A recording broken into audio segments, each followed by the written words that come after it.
Every single breed of domestic dog, large and small, swift and not so swift, hard-working and merely decorative, is a descendant of Canis lupus, the grey wolf.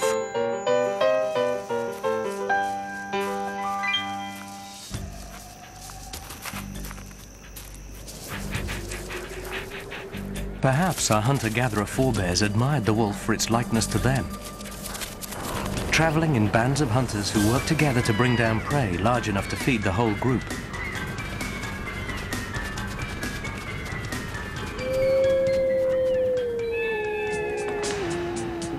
To this day, humans have tapped into the domestic dog's wolfish characteristics to serve our own ends. Even the instincts of the gentlest herding dogs are believed to be modified versions of the wolf's genetic programming to hunt. While the wolves that threw their lot in with humans prospered, the wild wolves became pariahs to many. Today, there are tens of millions of dogs in the world and some 120,000 wolves. Perhaps because the wolves wanted what we wanted: big game. But the wolves that survive today remain completely built for the kill, from nose to tail.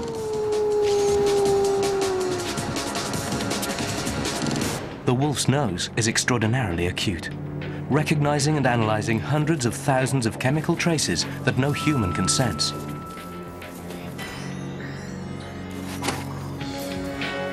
It can smell prey up to 2 kilometers away. Its sense of hearing is equally acute. Large pointed ears gather faint sounds from great distances, and the skull is designed with large cavities that amplify sound.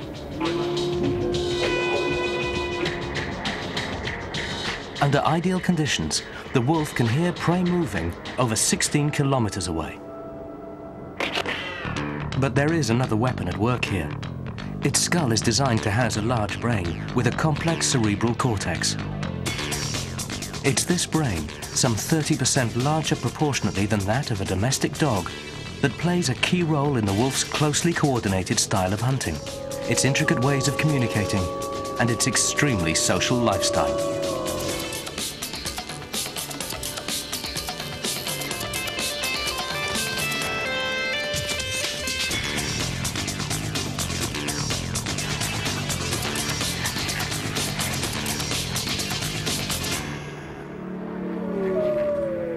Wolf packs are led by an alpha pair who enforce a strict hierarchy.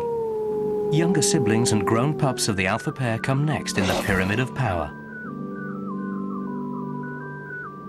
Then come the pups of the season. Serious fighting is rarely necessary to maintain the social order.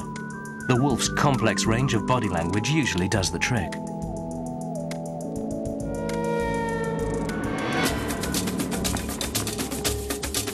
On the Northern American continent, where the first member of the dog family made its appearance some 37 million years ago, the grey wolf makes its home. Sometimes grey in name only, the wolf can be almost black. And in the far north, its coat is often white.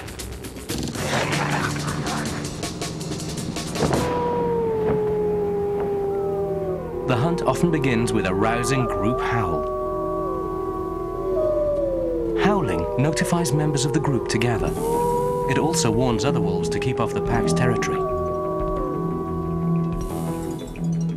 Remarkably, nearby herds of prey seem to pay no attention to the haunting call to arms of the great predator. The body of the wolf is built for both endurance and speed. Unlike members of the cat family, who tend to ambush prey, the wolf is made for the long haul. Its limbs are long and sturdy, and its loping style of attack can play out over miles and hours. Powerfully muscled hind limbs provide bursts of speed of up to 45 kilometers per hour. While tough, non-retractile claws provide traction. Those big paws can splay out as the wolf runs, allowing it to run on the surface of crusted snow while its victim's thin hooves crash through. The hunt itself is carefully coordinated, usually by one of the alpha pair, the older, more experienced hunters. Lower-ranking members of the pack take turns testing prey animals by sprinting after them, looking for any sign of weakness or fatigue, while others lope along, conserving energy for the final sprint. During the chase, predator and prey actually communicate with each other. This head-up, high-stepping trot is the elk's way of telling the wolf, "Look how strong and fit I am. I don't even need to gallop away from you, so don't bother coming after me." This gait is called stotting. Remarkably though, the wolves know when the elk are lying. Sensing vulnerability, they press their advantage and make the kill.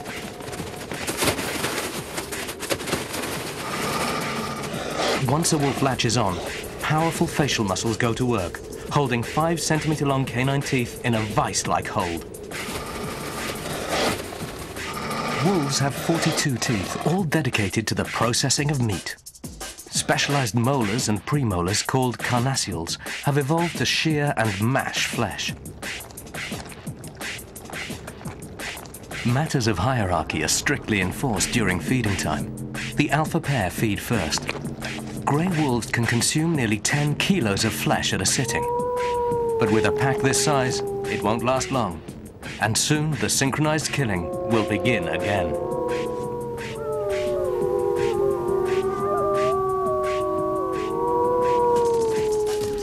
Next up, the wild dogs of Africa and Asia. Super social killers whose lethal ways have often remained a mystery to science, and whose bonds give new meaning to family values. And in a remote province of India, a shadowy canine becomes a suspect as a merciless man-eater. The grey wolf. Beautiful, despised, worshipped and persecuted, is undeniably lethal. But it's just one of many wild canine species around the world that, in their ability to hunt in packs, have become icons of carnage.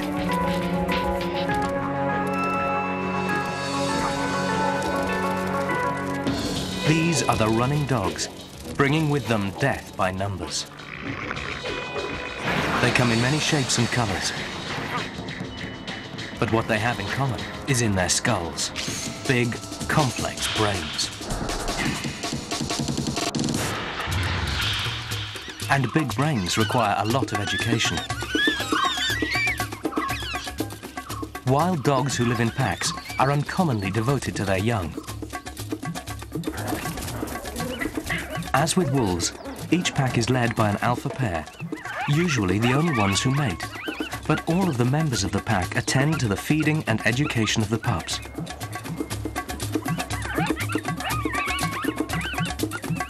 This may be because prolactin, a hormone found in nursing mothers, may soar in all members of the pack, male and female, making them all feel nurturing.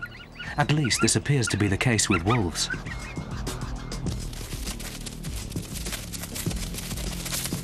Play helps puppies strengthen growing limbs and develop coordination, things they will need to be physically effective at the hunt.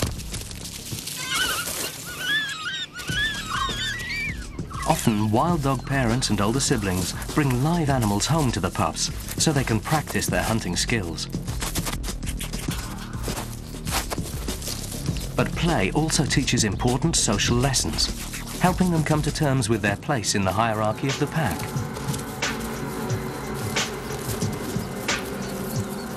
It's a long growing up period, and the scenes of puppy raising are universally touching. But all of this family bonding has a deadly end. What is being raised is a killer extraordinaire who knows his place and his purpose in the lethal engine of the hunt.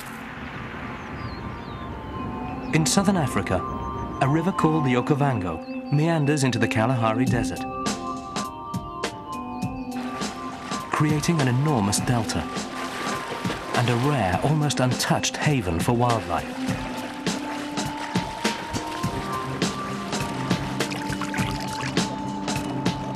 here, one of the most colorful predators in the world makes its home. Like most wild canines, it's been labeled a threat,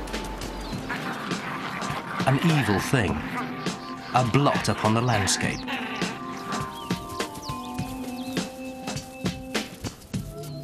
Its Latin name is Lycaon pictus, meaning painted wolf.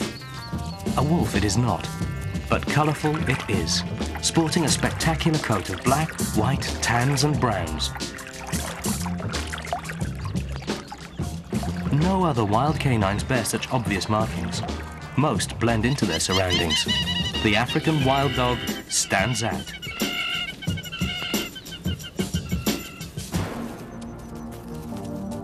These dogs are distinctive in other ways.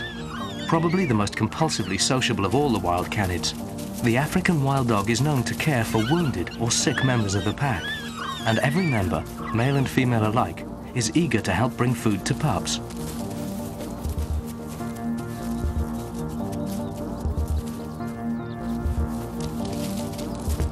The pack is led by an alpha pair, who tend to remain monogamous for life.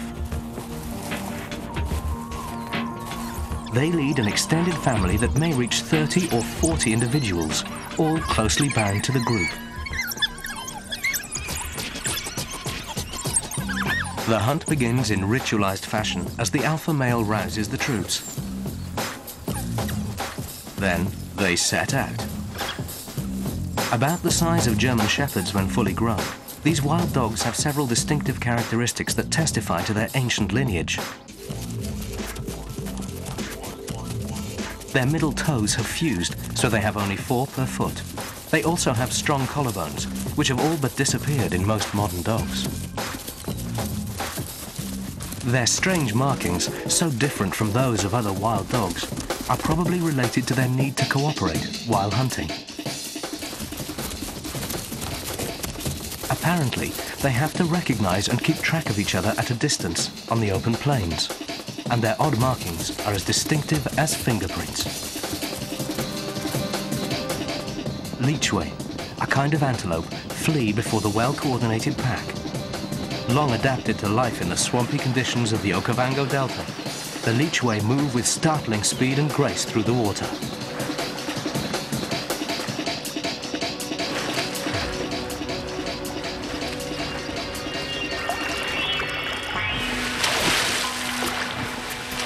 But the dogs are relentless and eventually victorious.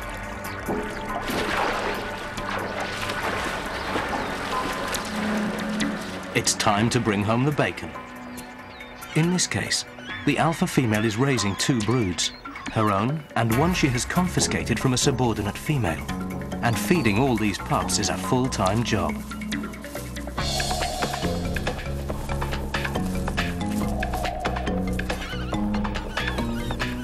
She has as many as 14 teats, a record in the dog world rivaled only by a little wild dog on top of the world, the Arctic fox. The alpha female demands to be fed, and a returning hunter obligingly regurgitates a meal. The wild dog is Africa's supreme canine long-distance hunter. On the open plains of the Serengeti, where the dogs will tackle prey as large as wildebeest, patience, endurance and cooperation are hallmarks of its killing ways. It takes teamwork to pull down such a large animal, so some of the wild dogs will try to hamstring it from behind, while others will attack the sensitive nose. Still others will slash at the animal's belly, trying to disembowel it. This is probably one of the reasons that the wild dog has been labeled a murderer and an abomination. But it's simply not built to suffocate its kills the way a big cat might. And once the prey is dead, the dogs are quite orderly. There's no fighting over the carcass. The painted wolf pack is a tight-knit group, with each member knowing his place in the pecking order from puppyhood.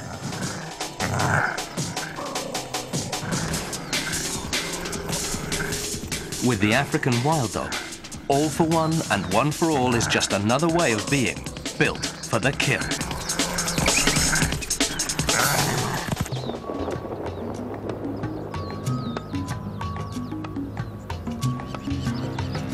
All across sub-Saharan Africa, the wide-open plains play host to the great migrating herds. These are places where the canine specialty, teamwork, becomes especially lethal. And every year, the rolling grasslands of Tanzania play host to a classic high plains duel.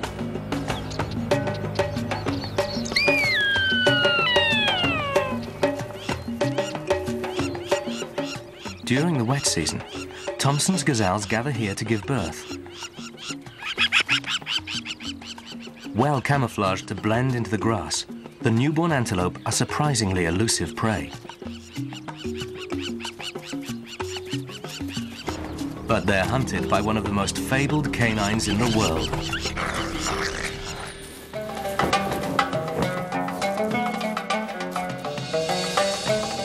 In the Middle East, the jackal was the face of the sly trickster of many stories.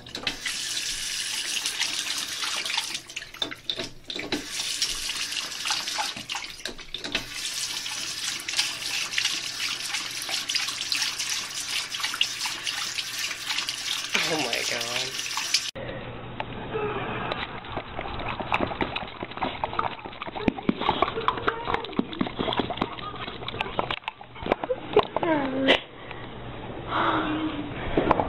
You want more?